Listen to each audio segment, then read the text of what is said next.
Yeah, thank you, Brian, for that fascinating talk. We're going to have a Q&A. Thank you. So we've been asking the public all week to submit their questions, and we've got three great questions to kick us off this morning.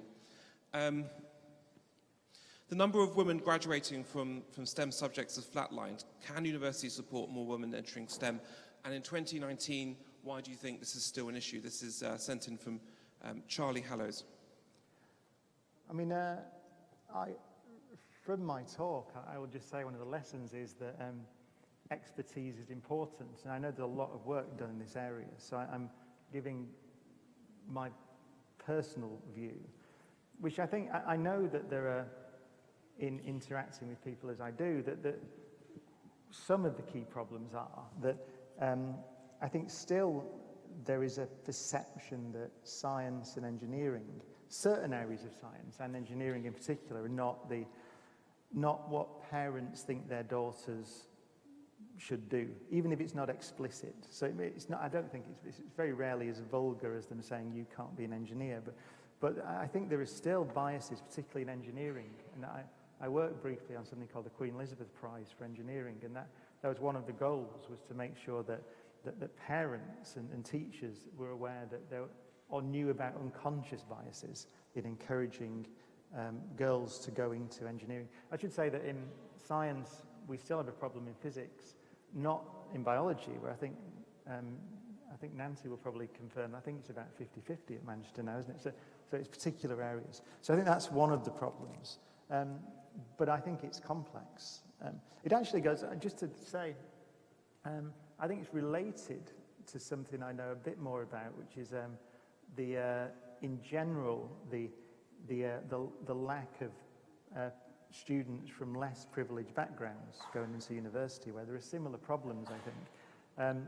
And in particular, one of the things we found very helpful at Manchester is something called the Manchester Access Programme, which is partly financial. It partly provides grants to students from less privileged backgrounds. But it's also primarily, I think, the idea that if you go into a school and see students whose parents have never been to university, who don't really know anyone who's been to university, then there are unconscious barriers, because it seems like university, higher education in general, actually, is an unattainable goal. And so we work very hard, I think successfully in that programme, to make sure that the contacts are there, so that those students can see what the experience of university will be like and understand that it's for them. And I think that's related in a sense, that you have to look carefully at what the unconscious barriers are and then try to break them down. In that case, it's information primarily and making personal contacts. Okay, thank you, Brian. Our second question is from Steve Marsland.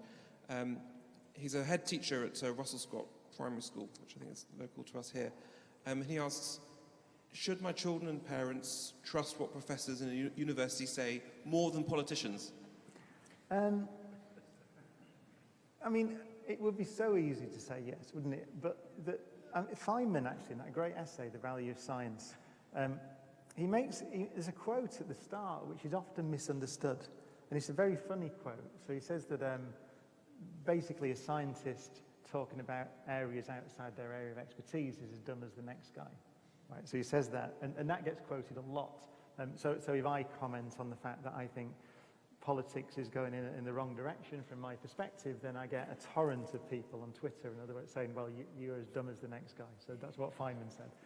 Feynman, however, in that essay goes on to say, I will now prove that is the case by example, by talking about the impact of science on society as a joke.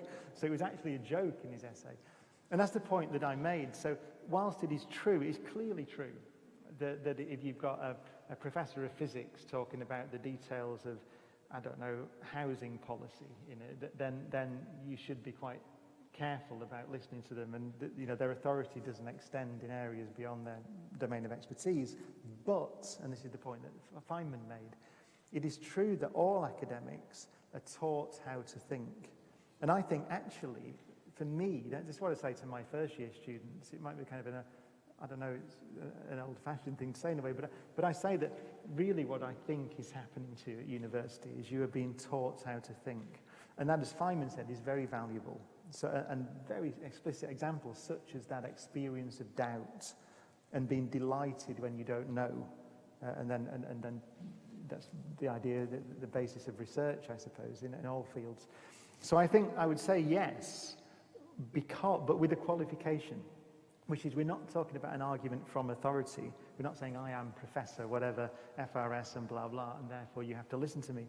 What we're saying is that these people should be at least given a hearing because they have spent their lives learning how to think about difficult problems. And that is a transferable skill, even though the details of what they research might not be relevant. Okay, our third question from Mary Rose D and Pilu Hubbard on Twitter. Apologies in advance for this. Given the current environmental crisis, do you believe that things can only get better? So for those of you not from the UK, way back before I came to Manchester, and actually while I was at some point when I was a postgrad, actually, it came back. I was in a band called D-Ream. We had a song called Things Can Only Get Better. And it was used, it was first 1991, 92, but it was used in 1997 by Tony Blair as his election campaign. So Things Can Only Get Better was the Labour Party anthem at the time, very famously here in the UK. So it's often associated with that. In fact, to the point now where I get sort of accused of being complicit in the failures as well as successes of the Blair government. When, of course, at the time, in 1997, we didn't know what the outcome of the Blair government was going to be.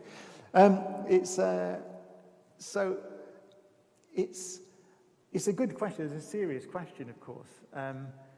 I think there was interesting. I think that our future, this is my personal view, is in the balance at the moment, in the sense that we're faced with a high number of challenges, not unlike, I suppose, the 1950s. And it's interesting, when I mentioned Oppenheimer and Feynman in particular, they both were very surprised that they were alive in the mid-1950s. And so their reflections on science and society and the way that academia can interface with society were based on what they saw as an existential challenge, which is they felt, I think to put it bluntly, that the power that physics in particular had delivered to politicians would not be controlled by the politicians. They thought that our technology was ahead of our morality or political ability in the 1950s. However, we did survive that. And remarkably, I think. And so we have a similar challenge now, I think, particularly with the environmental crisis. It's a more difficult challenge to pin down because you couldn't deny, I think, that the Cold War nuclear weapons build-up in the 1950s was a threat. It was very obvious. You can, if you're of a sufficient mindset, a particular mindset, try to avoid the increasing and mounting evidence that we have a great challenge with the environmental crisis. So it's a different but still existential threat, I think.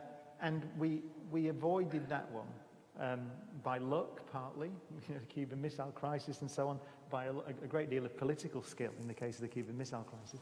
So I think we can. I tend to be optimistic because I think that we tend to solve problems when we have to. But I wouldn't take our eye off the ball. I would say that and it comes back to, just to finish, I think it comes back to what I was talking about earlier and what the first question was about, which is trust, I suppose. I mean, ultimately, there's a fine line, there's a delicate balance, as I'm sure one of the things you'll talk about today, between arguments from authority, so just listening to people who have titles and letters after their name, which is clearly not a sensible way to proceed, but also the idea that these places, this industry that we work in, these places are the libraries of knowledge in society, and there has to be some element of trust. If we lose that element of trust with the public, then we won't be able to survive challenges like this because people just won't believe it. And it's, as I say, just to emphasize, it's much harder to see the threats from a slowly unfolding crisis like climate than it is to see the threat from an atom bomb when you're within a few years of Hiroshima and Nagasaki. You can see it, and this is less vivid at the moment. Thank you, Brian, and thank you for all those that submitted questions, including those who didn't manage to get those answered today.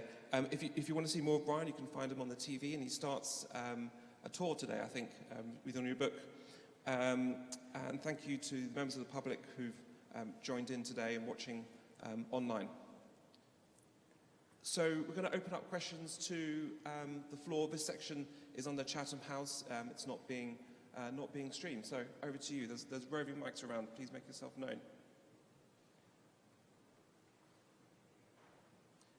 See the person over here? Yes. Please, can you say who you are and where you're from as well? Thank you. Yeah, my name's Jim. I'm from Australia, although originally I'm Mancunian, I have to say as well, Brian. So, thank you for a fabulous presentation. Sorry, your institution? The Australian Catholic University in Australia. And also I'm the chair of Engagement Australia. We've got about half the universities in Australia as members.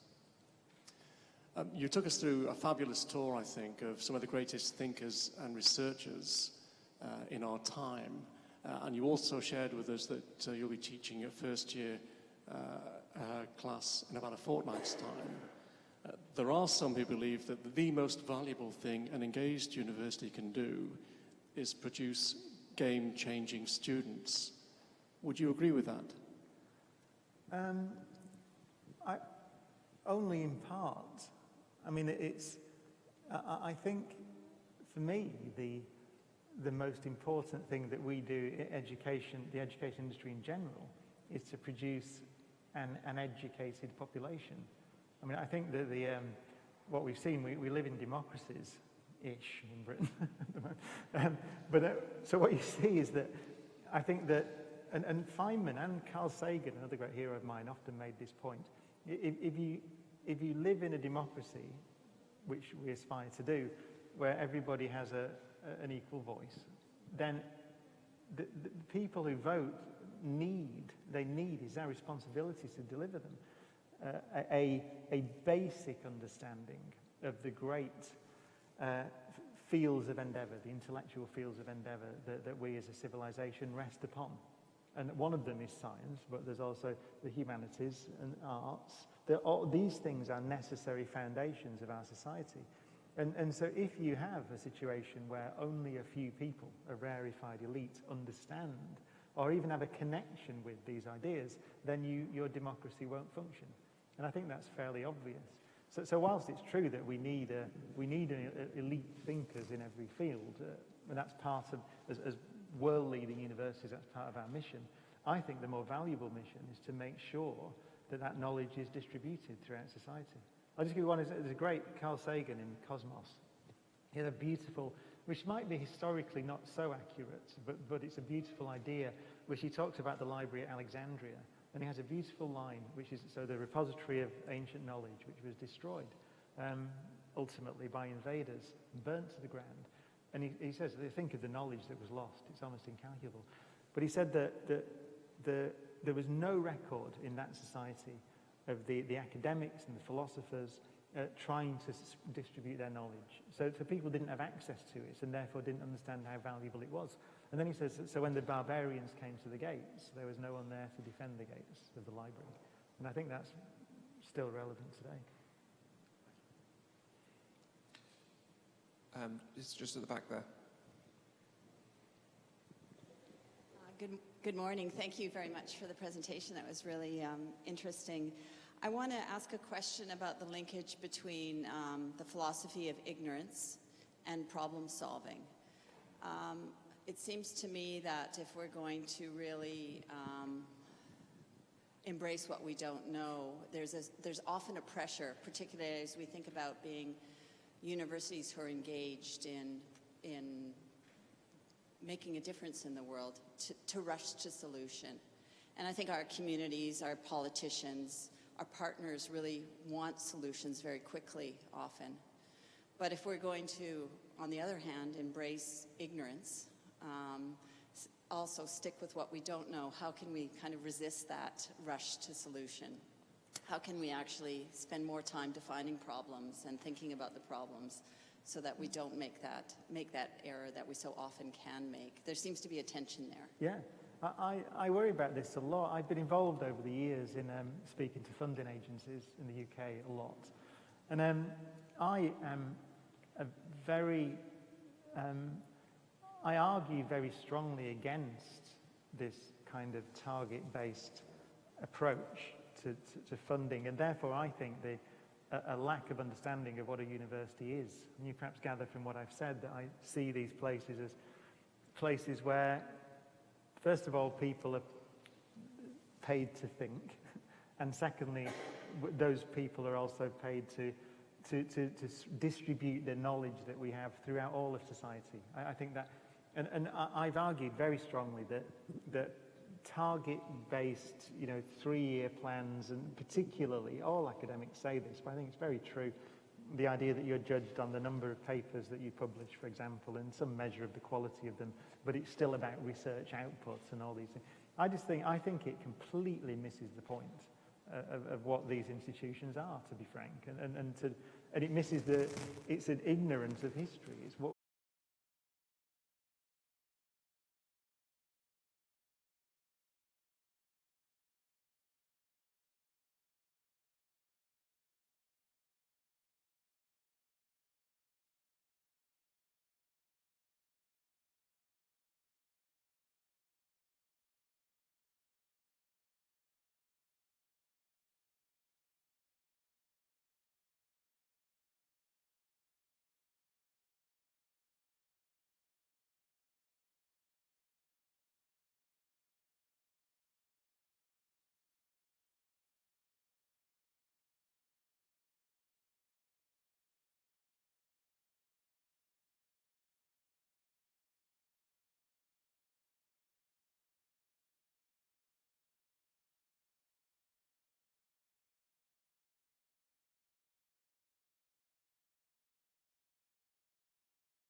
KCL's done a fantastic job around the civic agenda, and Jonathan's got some really interesting projects in understanding universities' impact and how we measure the impact with the local communities, which is something he wrote about on Wonky early this week.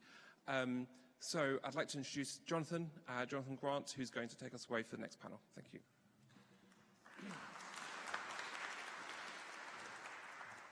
Well, thank you, Mark. First thing to note is just to reassure you, I'm not Deborah Bull, and sadly, I'm not Deborah Bull.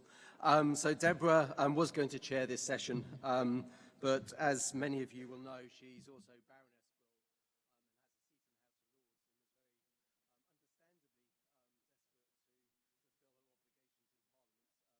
very understandably desperate to fulfil her obligations in Parliament yesterday and going into the early hours of this morning. So she asked me to step in at short notice. Deborah is Vice Principal for London at King's and is very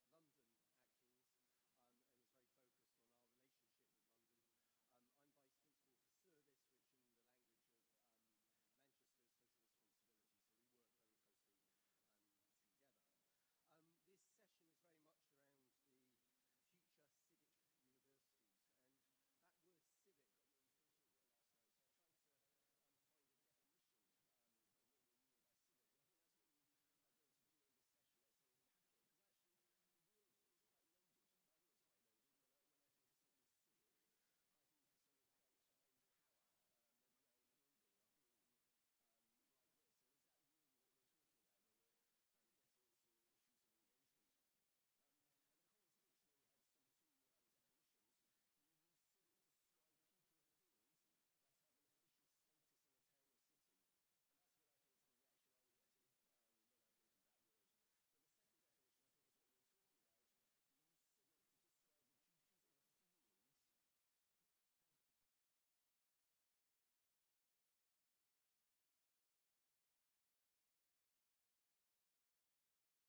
Lord Kerslake to take us through the recently published report sponsored by the UPP Foundation called Truly Civic. And if you haven't read this report, I do strongly recommend that you read it. It's really core to what we're discussing here.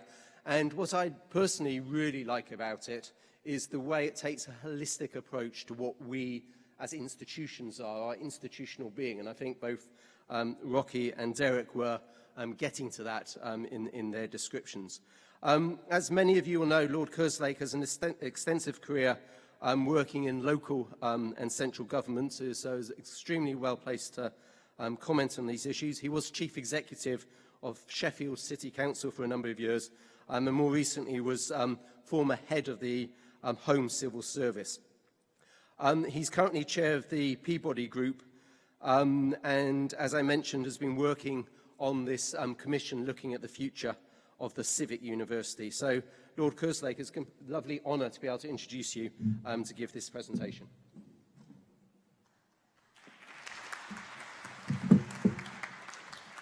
Well, thank you very much for that introduction, and good afternoon, everybody. And I just want to say well done to Manchester for organising this event, which I think is a terrific event, and particularly to Nancy for her leadership of it.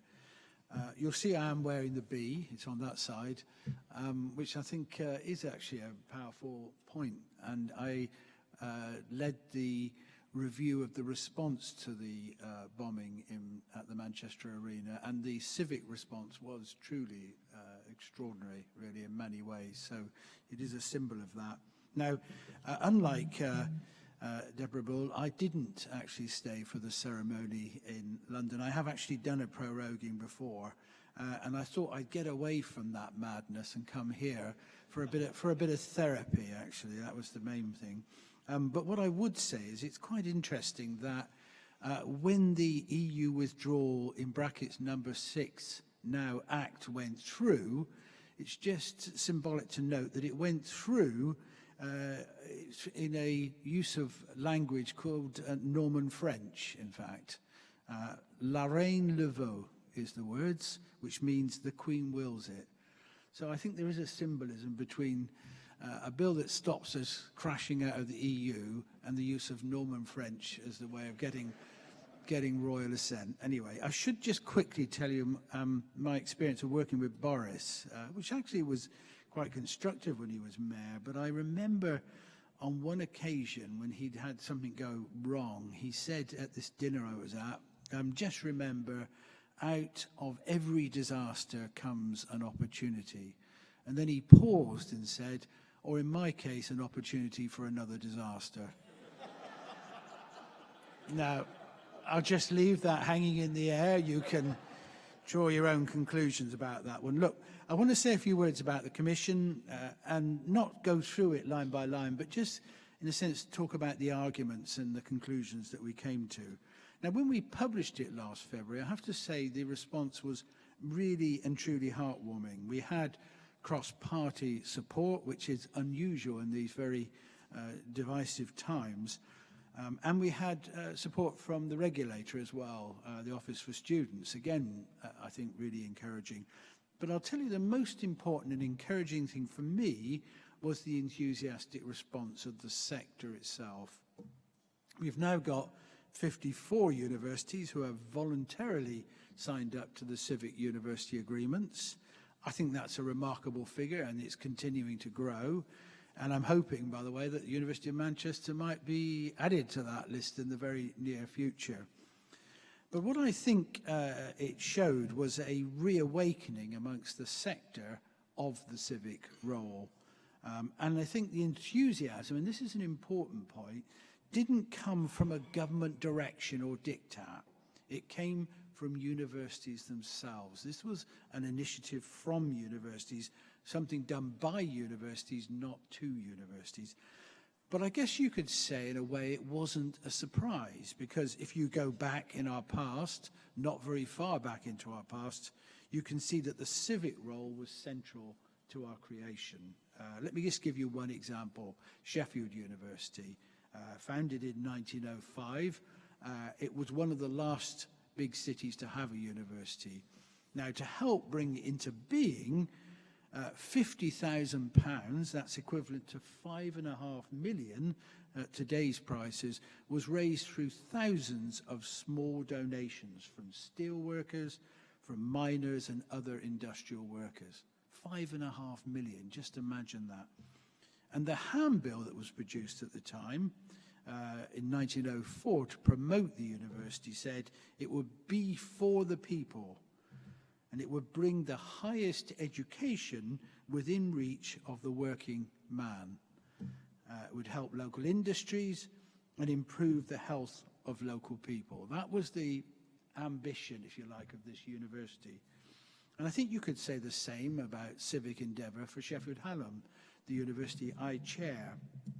So the civic role was in the DNA of these universities that were formed in Sheffield. But I guess the point for me was that a decade on after leaving Sheffield as chief exec, and the universities played a critical role in the renewal of the city, the question was, after a decade of growth, but also the growth of the consumer role and the global role of universities, was that civic role still relevant? Was it still important? And I think our Commission concluded that it was very important, actually. Indeed, it was vital to securing the successful future of our cities, but also our towns and our communities within those areas. So universities are important national and international players, but they matter to the well-being, the economic, social, cultural and environmental well-being of the places in which they're located. So I think, far from declining, the Commission came to a view that the civic role is actually growing. And as the UK grapples with the challenges of Brexit, slow growth, low productivity, austerity, widening spatial inequalities, David referred to that this morning, and social division, you can see that universities are, alongside the local authorities and the health service, the anchor institutions in the places they're in. They are, by some margin, one of the top 3 influential players in a place. And they're able to make a huge impact, and this is an important point, above and beyond just being there. It's the point that Derek made. They are active players, not just passive presences in their cities. So I think it's clear that universities are vital to their places and absolutely essential to their well-being. The question is, are places vital to universities? And again, the answer is yes to that, because universities are under challenge in what we have as a turbulent, low-trust times. That's how I describe where we are at the moment.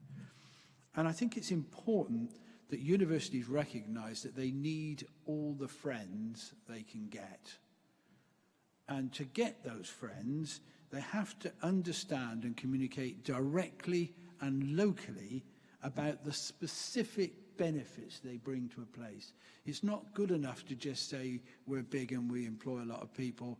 You have to demonstrate actively what you bring to the area. Now, let me just give you a personal example of that. When I set up something called the Homes and Communities Agency, and when the Conservatives came into power, they had a war on quangos, and we would have normally been first in the queue to be abolished, and we weren't. Why was that? Because we had strong support from our partners and stakeholders.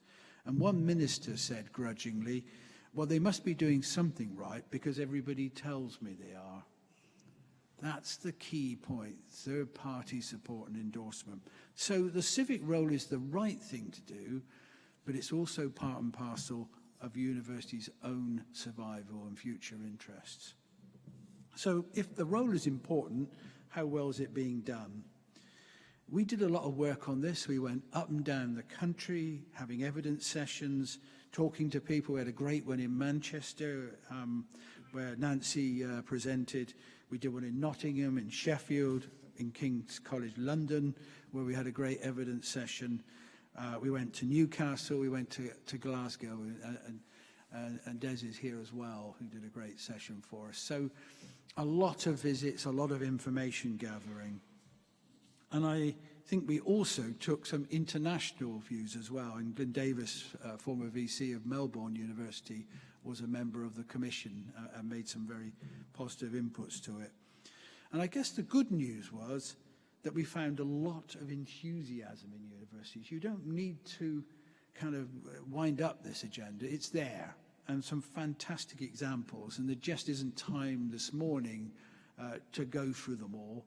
But they range from the big, economic development, physical development, to the small and local, supporting the local park run, for example. Right, all levels, all things, really. And we also found, we did a survey, that the public are generally proud of their university. 70% said they were proud. But here's the point, it was very uneven. It wasn't the same in every place, and it definitely wasn't the same between different social classes. And those generally who were more affluent could see the benefits of the university much more readily than those on lower incomes. And the other thing we found was that whilst there was huge enthusiasm and a lot of activity, we found very few examples of a systematic and strategic approach to that civic role that was founded on an analysis of the needs of the place. Each word there is crucial, really. It's got to be systematic, strategic, and based on the place in which the university is located. And that's what led to the idea of the civic university agreements.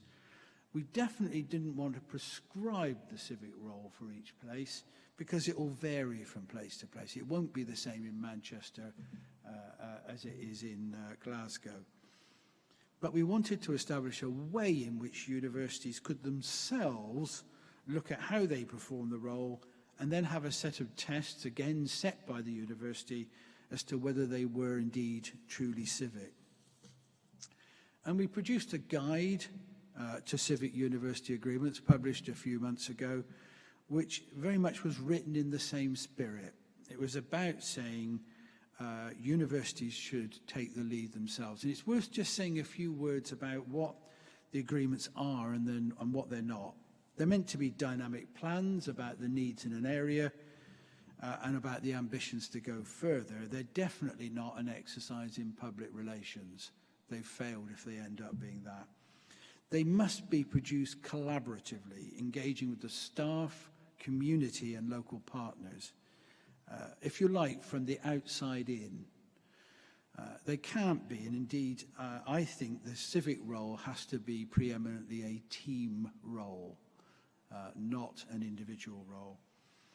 And they should address the small local things, the things that go to a university being a good neighbour, as well as the big strategic things. So when I said I was doing this commission, I was with my wife in the car and we were talking about it. She said, does that mean you're going to sort out the car parking problems?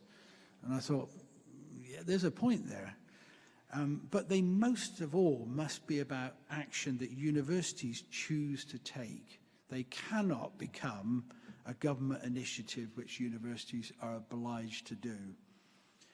I'll tell you what the two most common questions were in doing this. First of all, is this civic role compatible with the global role? My view emphatically is yes. In fact, the global role can help the civic role and vice versa. But we shouldn't confuse the two, because the civic role is preeminently about place. We've heard about it from Chicago, we've heard about it from Hong Kong. So the global role can be compatible, indeed is compatible, but it's not the same thing. The second question, again we've heard it, is what about the boundaries? Where do you stop and where do you start? Well, the answer is that's got to be for the university to decide with their partners. And the geographic boundaries are for the universities to decide. In fact, there may even be more than one geographic boundary to work on. And we're not, I think, at the finished stage of thinking on this. One of the proposals we had was to create a civic university hub and network. And I'm pleased to say that the UPP Foundation have agreed some pump priming for that. And I would like to see a peer review process set up where universities voluntarily compare each other on the agenda of their civic role. But whatever else happens, it's got to be about the sector itself. Government can and should do more. They should recognise place in their policies. They should recognise the need for place to feature in all of the funding regimes. And they, in my view, should put some dedicated money in to help with places that don't currently have universities. It's got to be about graphene, but it's got to be about Grimsby as well, in my view. I don't know if there's anybody here from Grimsby, by the way. Obviously not. Two last points. First of all, I think Augur in many ways had some positive things to say about the need to develop FE and the need to develop community and adult education. But I think there's one big risk in Augur, and that's if we see a substantial reduction in fees without government backing. All the efforts to grow the civic role will be undermined if the funding of universities is undermined at the same time. So we've got to watch out for that, because it would be a real tragedy if it happened. And let me just finish, really.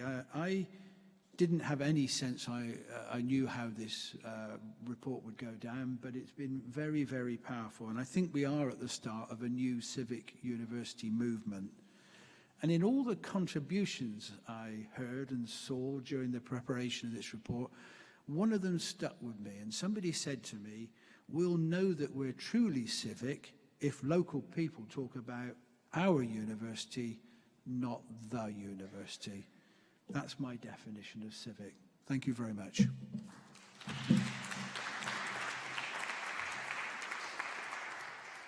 Well, thank you very much, Bob. So it's 20 to 1, so we got 20 minutes for questions from the floor.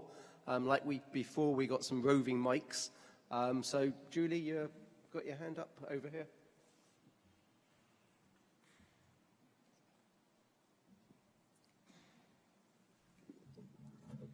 Okay. Thank you to all of the panel. That was really Can you enlightening. introduce yourself and where you're from? And Julie all that? Wells Yep. from the University of Melbourne. And my question was really sparked by Derek's comments, but it could equally apply, I think, to the other presentations. Derek, you talked about building the capacity and the capabilities within the community in which the university is located. And it really comes home to you when you visit the stark difference between the wealth and the privilege embodied in a great university like Chicago and the neighbourhood that surrounds it.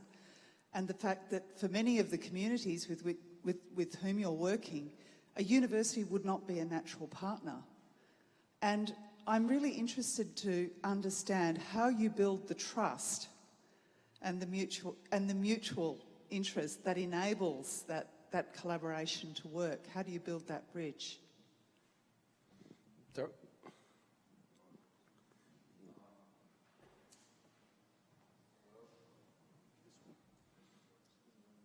Okay. It's an excellent question, and it's a continual work in progress.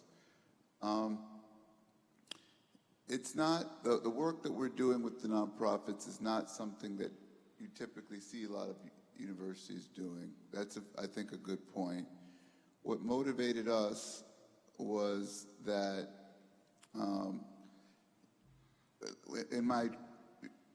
when I was in the White House, and I would travel across the country looking at cities in America and looking at those that were thriving, one of the common elements I saw in neighborhoods that were doing well was they had a strong civic infrastructure, local community organizations and people helping to drive the change.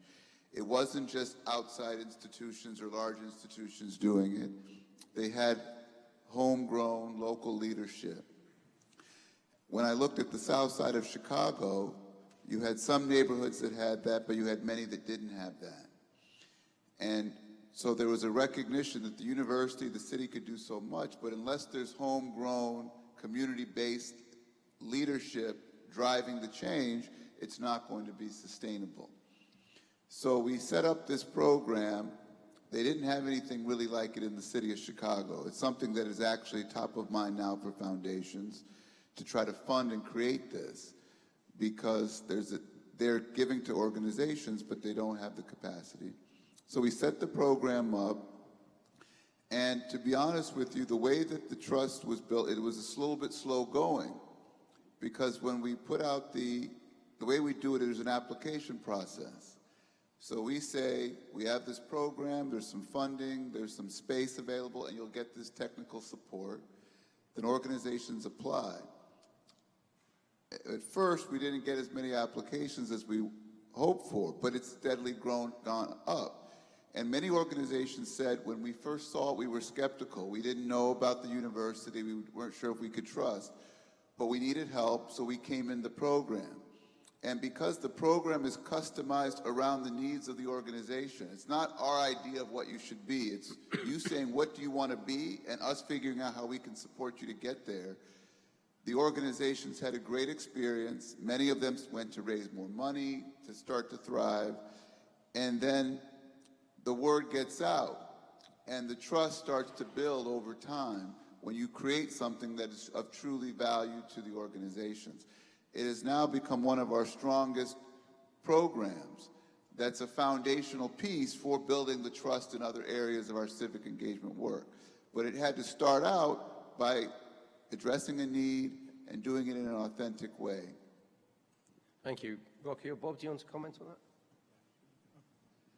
Yes, I think for me the crucial thing is about action in those communities. It's not about words, it's doing things that the local community can see directly benefit. So, for example, Manchester, I think, have a great scheme about tracking employment in the university and bringing in people from deprived communities. So I think that's a terrific scheme. Should be every university actively doing that. In Hallam, we have a scheme where we're working in the most deprived communities with the schools, not about necessarily do they go to university, but so that we can help address the issues of attainment and give them the opportunity to go to university. Very practical example. In other places, we found there were community projects supported directly by the university, supporting them in Nottingham, for example. That's the way I think you shift trust. It's not going to come through sort of glossy brochures or communication. It's going to be evidence. Just one small example of that was when we did the launch, Angela Rayner spoke, who's the Shadow Secretary of State for Education. And what she said was, I didn't go to university, but already her two primary children had had connection with Manchester University through their school. That's the way it will shift, in my view. You'll never do it through social media or the papers. It's got to be done through direct action in those communities. So I've got 3 questions coming up. So Diane at the back, and then Jim, and then James. Diana Birch from the University of Liverpool. How can we involve our students more fully in the civic agenda? The engagement of students in the civic agenda. Maybe I'll address that. We're trying to initiate a program called City as Our Campus. Basically, pretty much everything we learn the students learn in the university courses, there can be and there should be a component, a particular topic that actually directly relates to something that's going on in the city. So what I've been trying to get my colleagues to do is to say in one particular class where they talk about either science or social science or what have you, is to actually take the students out to that community, corporation, factory, whatever it may be, and to actually take that opportunity to use the city as our campus. And I think that's the easiest way to do it. You're not spending extra time, it's a class time anyway, but just go out there. You want me to answer Yep, this go. one? Yep.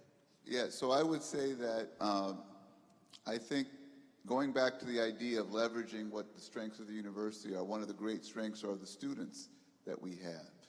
And student civic engagement is what we call it at the university, is a big focus, and we're actually developing an even bigger idea where we'll have a goal that every student who attends the University of Chicago who wants to, it wouldn't be mandatory. I know some places go to mandatory, but any student who wants to have a civic engagement experience will have one. To do that, you have to have the infrastructure to get everyone plugged in.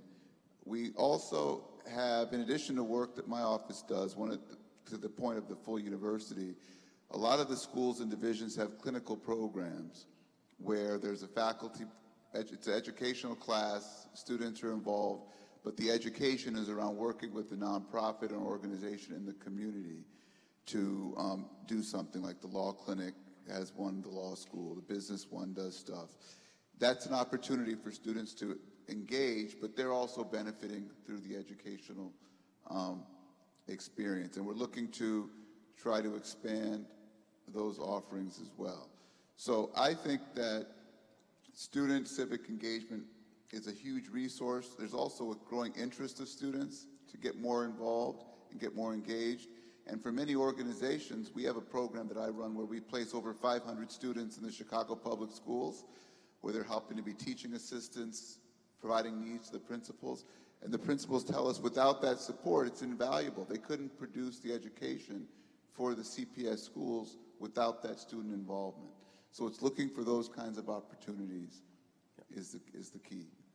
Thank you. And I think that's our experience at King's in the sense that my impression at least is our students are expecting us to do this, and that demand is going to grow and grow. Jim. Thank you, Jonathan. I have a question for Derek, but probably you may wish to comment. Jim Nyland, Associate Vice-Chancellor of the Australian Catholic University in Brisbane. Derek, you were very clear on your definition and your approach to civic engagement, and I think I'm right in saying your university has the Carnegie engagement classification. No, we're in the process. We haven't applied yet. Going through the process. Okay. So I guess my question is, do you think that process will be helpful to you in shaping your approach to civic engagement? And I guess the reason why I'm asking is there's a number of Australian universities going through a similar process. I would say that, I don't know if everyone's familiar with the Carnegie process here, but they've had it in the United States for some time now, and they're looking to expand it to other countries. It's an elective classification, so there's some, I think on the research side where you get it, whether you volunteer or not. For this one, it's elective, where you can volunteer to go through a process. It takes about 6 months to complete, and they look at every aspect of the university to see how you're engaging civically through research, through teaching, through everything. For us, going through the process was very helpful because it reinforced the areas where we were strong, and it pointed out the areas where we were not as strong. I would say the areas where we're strong are the ones I mentioned. We have a lot of programs around student civic engagement, around economic development, leveraging our anchor, around supporting faculty research. Where we were not as strong, though, was on the academic side. Some schools, I was talking to I think it was Nancy, or we don't have promotion and tenure, for example, that is connected to civic engagement. Other universities do look at that as a part of promotion and tenure. And so it pointed out areas where we maybe were not as strong, we had some more work to do. So I think on the whole, it was good. The other thing that was good about it was that it really brings the entire university together. So you have a committee that involves every single corner of the institution. And it helps to build that institutional-wide commitment and collaboration, which I think is essential to doing this work on the scale that we're all talking about. So I would recommend it, although we don't know what's going to happen with us, so maybe I should wait for results. Rocky, do you want to comment on that? No, I think. Okay, fine. Another question. Yeah, no, James.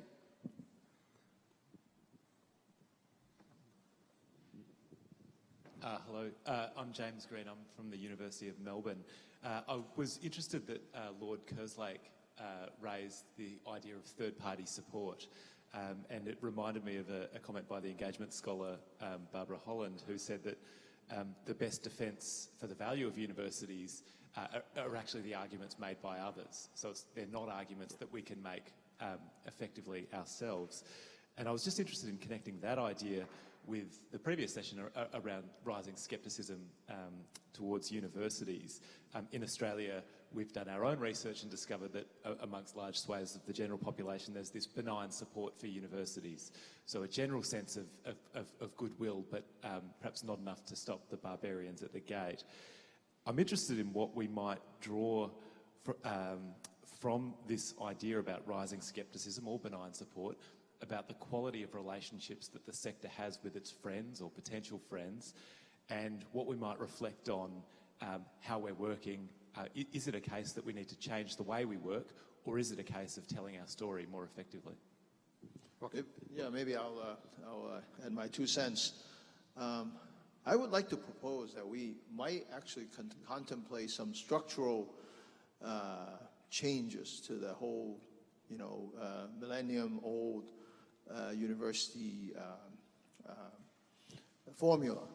I think all along in the last 1,000 years and whatnot, universities are geared towards 18 to 22-year-olds. Right?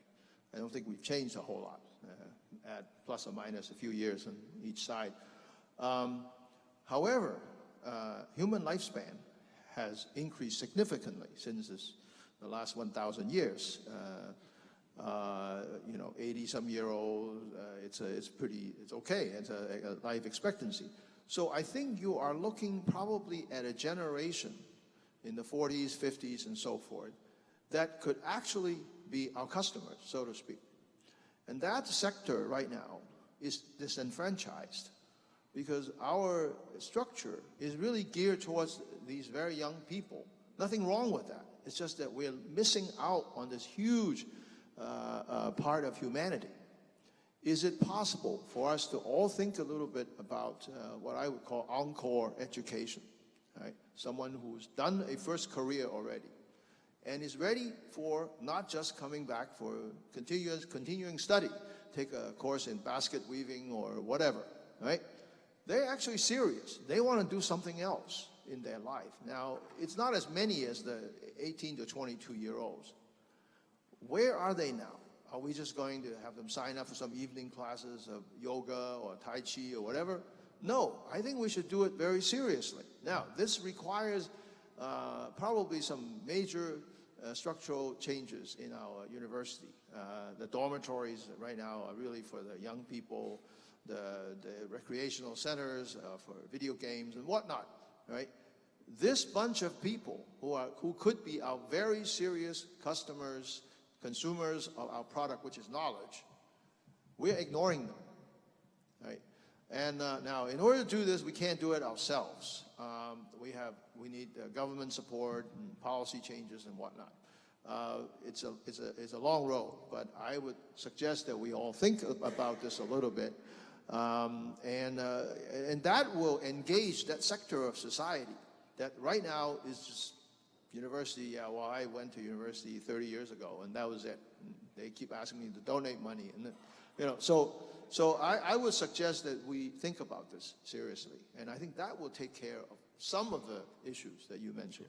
Thank you. I'm going to take 2 more questions, one from Eric and then Tony, and then we wrap up for lunch. Just on that last point, I think if Bob was here, he would point out that adult education, which is what you're talking about, was actually a main theme in the Truly Civic report. Thanks. Merrick Gertler, President, University of Toronto. I want to come back to Derek's definition of civic engagement, which you characterized as a condition in which everyone in the university feels that it's their responsibility and they're motivated. You created an institution-wide culture for committing to this kind of activity. An earlier question addressed the question of how you engage students. We haven't talked about how you engage faculty. You've kind of skated around that. And there are plenty of, let's face it, other incentives for them to be doing other things. So, and this is really a question to both of you, what have you learned about how you engage faculty effectively in this kind of mission? How do you motivate them? And once you've done that, how do you mobilize them effectively and organize them in ways that makes it easier for them to be civic? Great question. A couple of reactions. I think to get faculty to do this, to engage in this work, what I found is you have to make it incredibly easy for them to do it. It needs to almost be, wake up, it's right there sitting for you to engage. And faculty have a lot of things on their agenda. They got their own research agendas, and if it takes too many extra steps, you would lose them. So we actually formed a faculty advisory committee. So the office that I lead, we have a group of a dozen faculty or more. We made sure we had at least one representative from every school and division to help us think about not just the work we're doing, but how we can engage faculty more. We have a partnership with the Vice President for Research. So in the U.S. now, for faculty who are pursuing grants through the federal government, there's more and more pressure to show what we call broader impacts. So they want to fund the science, but they also want to see how the science is going to have a broader impact on society. The Vice President for Research office connected to us because they said, you all can help us work with faculty to think about what's that broader impacts aspect of their research. So that's created a lot of other avenues to working with faculty. I'm also working right now with the provost of the university. That's our chief academic officer. And he appointed myself and the dean of our School of Social Work to develop this initiative. We're calling it Neighborhood Solutions. But the basic idea is we're going to create an internal infrastructure within the university that will be set up to connect and support faculty who are doing research on issues that are relevant to cities and to neighborhoods, and to connect them in a place-based way to neighborhoods on the south side of Chicago.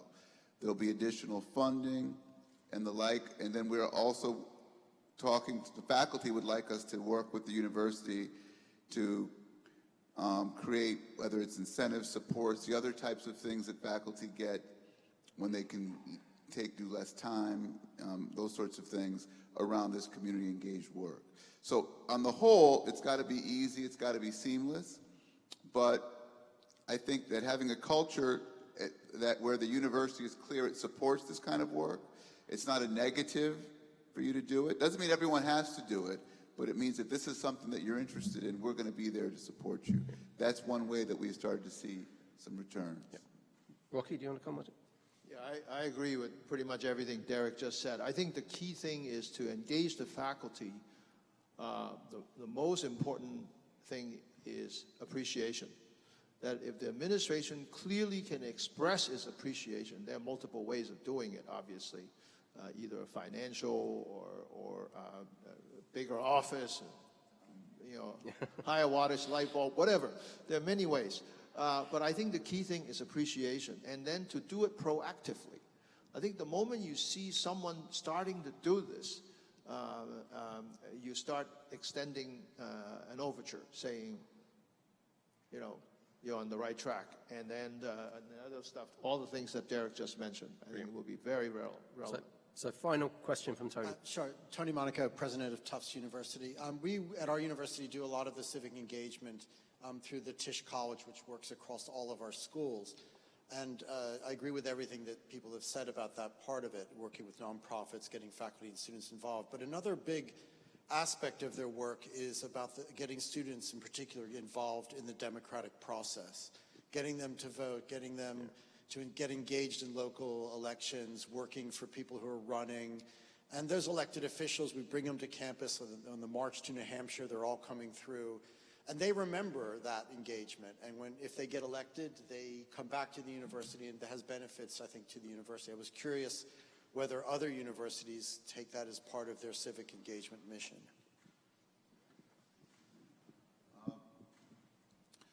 So it's something actually that we've been getting more involved in, but it didn't start with our office. It started actually with the Institute of Politics. So at the University of Chicago, David Axelrod, who was an advisor to President Obama, started the Institute of Politics, I think in 2012, something like that. And the executive director of the Institute, just in the last couple of years, decided to participate in a voter registration drive to try to get as many students at the University of Chicago registered to vote. And I think there was some competitive, good-natured competitive thing going across the city or among the institutions.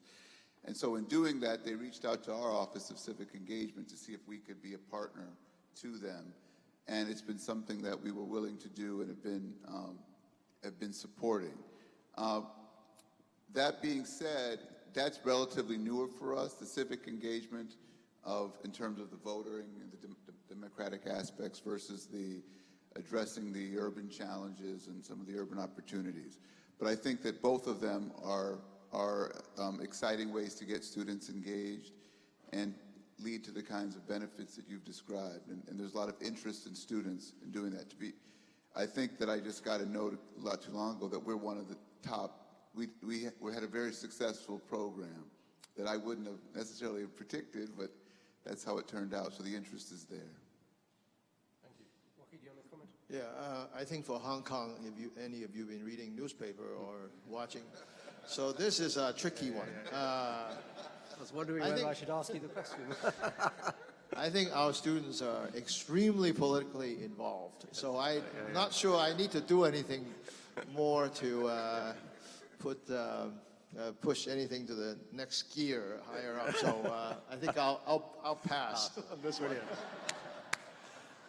Okay, so on that very optimistic and positive note, just want to thank our speakers and obviously Bob as well. So maybe we can show our appreciation to Derek and Rocky. And then hand over to Mark, who's going to tell us what's happening after lunch. Thank you, Jonathan. Really fascinating session. We are going to break for lunch now. The entire room is going to be reconfigured, so you need to take absolutely everything from your table.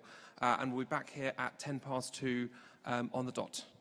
Lunch is back where the Christie's Bistro, where you were before for the break. Okay, see you afterwards.